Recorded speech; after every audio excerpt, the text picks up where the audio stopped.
Hikayat batu dan pohon ara.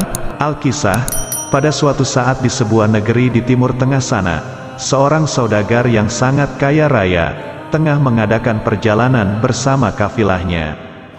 Di antara debu dan bebatuan, derik kereta diselingi dengus kuda terdengar bergantian.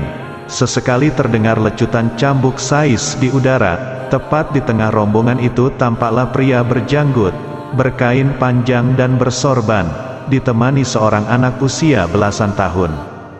Kedua berpakaian indah menawan. Dialah sang saudagar. Bersama anak semata wayangnya, mereka duduk pada sebuah kereta yang mewah, berhiaskan kayu gofir dan permata yaspis. Semerbak harum bau mur tersebar di mana-mana, sungguh kereta yang mahal. Iring-iringan barang, orang dan hewan yang panjang itu berjalan perlahan.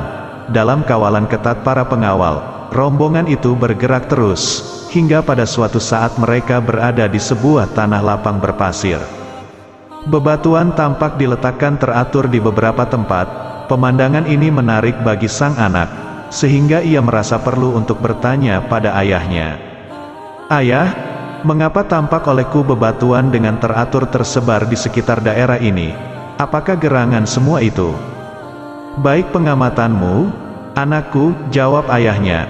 "Bagi orang biasa itu hanyalah batu. Tetapi bagi mereka yang memiliki hikmat, semua itu akan tampak berbeda." "Apakah yang dilihat oleh kaum cerdik cendekia itu, ayah?" tanya anaknya kembali. "Mereka akan melihat itu sebagai mutiara hikmah yang tersebar.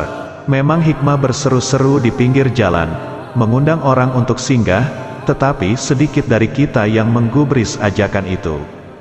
"Apakah ayah akan menjelaskan perkara itu padaku?"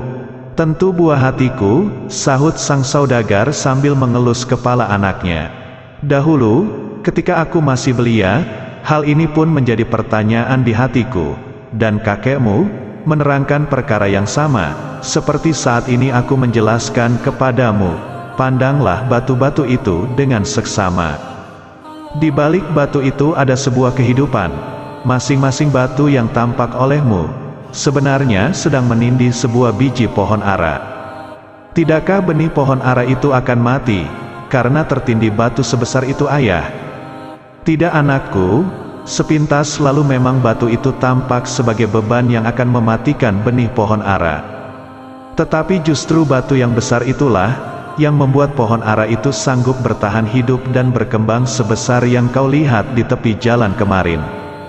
"Bisakah hal itu terjadi, ayah?" "Batu yang besar itu sengaja diletakkan oleh penanamnya, untuk menindih benih pohon ara.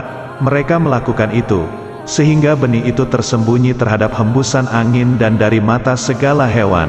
Sampai beberapa waktu kemudian, benih itu akan berakar, semakin banyak dan semakin kuat. Walau tidak tampak kehidupan di atas permukaannya, tetapi di bawah, akarnya terus menjalar. Setelah dirasa cukup, barulah tunasnya akan muncul perlahan. Pohon ara itu akan tumbuh semakin besar dan kuat, hingga akhirnya akan sanggup menggulingkan batu yang menindihnya. Demikianlah pohon ara itu hidup, dan hampir di setiap pohon ara akan kau temui sebuah batu, seolah menjadi peringatan, bahwa batu yang pernah menindih benih pohon ara itu, tidak akan membinasakannya. Selanjutnya benih itu menjadi pohon besar, yang mampu menaungi segala makhluk yang berlindung dari terik matahari yang membakar." "Apakah itu semua tentang kehidupan ini, ayah?" tanya anaknya. Sang saudagar menatap anaknya lekat-lekat sambil tersenyum, kemudian meneruskan penjelasannya. "Benar anakku, jika suatu saat engkau di dalam masa-masa hidupmu, merasakan terhimpit suatu beban yang sangat berat, ingatlah pelajaran tentang batu dan pohon ara itu. Segala kesulitan yang menindihmu, sebenarnya merupakan sebuah kesempatan bagimu untuk berakar, semakin kuat, bertumbuh dan akhirnya tampil sebagai pemenang. Camkanlah, belum ada hingga saat ini benih pohon ara yang tertindih, mati oleh bebatuan itu.